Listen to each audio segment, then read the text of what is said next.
Amerika Birləşmiş Ştatlarında yaşayan Azərbaycanlı icmasının iştirakı ilə Vaşinqton şəhərində Azərbaycan Respublikasının Müstəqillik günü və Ordu günü qeyd edildi. Müstəqillik gününü və Silahlı Qüvvələr gününü qeyd edərkən mən bu səhnəyə müxtəlif sahələrdə peşəkarlığı ilə seçilən bir insanı dəvət etmək istəyirəm.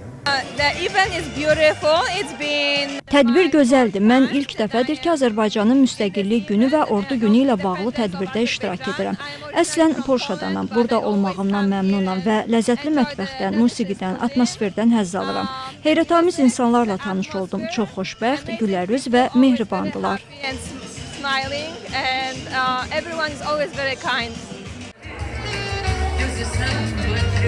Azərbaycanın Amerika Birləşmiş Ştatlarındakı səfirliyinin təşkil etdiyi tədbirdə Amerikanın müxtəlif ştatlarından 200-ə yaxın icma üzvü və xarici qonaqlar da iştirak etdi. Halal Virginia'ya, mən özüm Virginiyalıyam. Çox soğuk gəlmişsiniz. Yaxşı, Maryland ştatından gələnlər, zəhmət olmasa bir səs verin. Azərbaycandan gələn insanlar. Bu bizim dövlətçiliyinin elə bil ki, bərpası günüdür.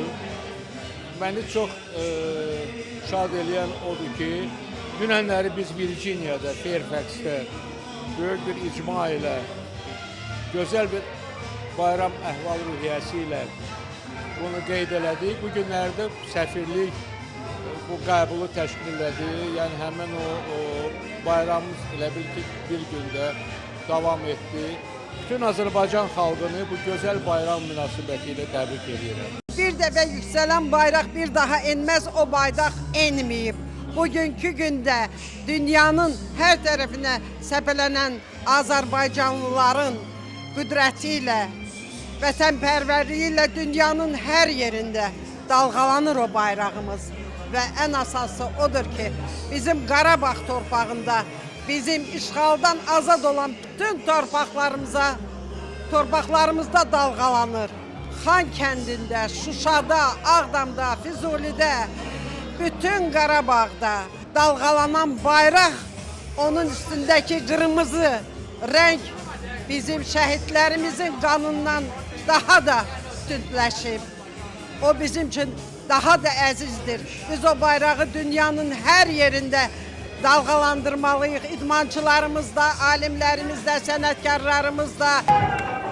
Tədbirdə çıxış edən Azərbaycanın Amerika Birləşmiş Ştatlarındakı səfiri Xəzər İbrahim, Amerikada yaşayan Azərbaycan icmasının çox fəal və hər zaman bir-birinin yanında olduğunu bildirdi. Bizlə birlikdə burada yığışmaq böyük bir şərəfdir. Amerikada yaşayan icmamız çox fəal, çox bir və hər zaman bizlərin yanındadır. Biz də təbii ki, onların yanındayıq və ildən ilə daha coşqulu keçirilir. Ümid edirəm ki, bundan sonra da bizim uğurlarımız, qalibiyyətlərimiz çox olacaq. Bugün də cənab prezident bizim mini futbol komandamız dünya çempionu olduğu üçün onları qəbul etmişdi və bildirmişdi ki, bizim qələbələrimiz artıq yalnız döyüş meydanında deyil, eyni zamanda idmandadır, digər sahələrdədir. Və Amerika ilə də münasibətlərimiz bugün inkişaf edir və bu da bizim diplomatik uğurlarımızdır. Eyni zamanda digər istiqamətlərdə də bizim icmamızın işləri açıq-aşkar görünür. Burada yalnız Azərbaycanlılar deyil, eyni zamanda xeyli Amerikalılar da var, onların dostları, həmkarları. Hansılar ki, gəlib buraya Azərbaycanın gücünü, Azərbaycanın mədəniyyətini, Azərbaycan nemətlərini görürlər. Ona görə də bu Azərbaycanın inkişafda olmasını göstərir və Azərbaycanın dərin dövlətçilik ənənələrini göstərir, Azərbaycanın dərin mədəniyyətini göstərir. Bayramımız mübarək olsun və ildən ilə biz belə coşqulu bayramlarımız keçirək. İndi isə Azərbaycanın ruhunu musiqi ilə yaşatmaq vaxtıdır. Tədbirdə Amerikada yaşayan Azərbaycanlıların ifasında musiqilər səsləndirildi.